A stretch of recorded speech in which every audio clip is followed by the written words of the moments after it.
গতকাল সন্ধ্যায় আমরা ভৈরব নৌ থানা নৌফাঁড়ি পুলিশ গোপন সংবাদের ভিত্তিতে একটি ভলগেটের মধ্যে ভারতীয় পণ্য শাড়ি কাপড়ের চোরাই পথে নিয়ে আসতেছে এরকম সংবাদের ভিত্তিতে আমরা অভিযান চালাই একটি ভলগেট থেকে আমরা বিপুল পরিমাণ প্রায় 100 বস্তার উপরে হবে ভারতীয় পণ্য এটা আমরা আটক করে এই ঘটনার সাথে জড়িত 4 জনকেও আটক করা হয়।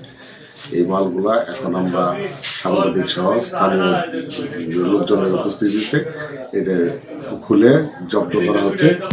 ক্যামেরায় ওয়াও, স্টাইল দেখাও, Xenon X21 পারলে ঠেকাও। দেখা গেছে যে আমরা ভারতীয় বিভিন্ন প্রকার শাড়ি, জর্জেট, তারপরে হলো কাঁথা, সিল্কের শাড়ি, 3 পিস, শাল, তারপরে হলো গিয়া থান কাপড়ের মতো এই বিশেষ জিনিসগুলো আছে। এটা আমরা কাউন্ট করা হচ্ছে সবার উপস্থিতিতে, কাউন্ট করে আমরা এটা আইনগত ব্যবস্থা নেব আর কি। সব তথ্য আপনাদের সামনে সবকিছু করা হচ্ছে। এখানে আপনাদের উপস্থিতিতে সবার উপস্থিতিতে খুলে মালগুলো আমরা জব্দ করতেছি।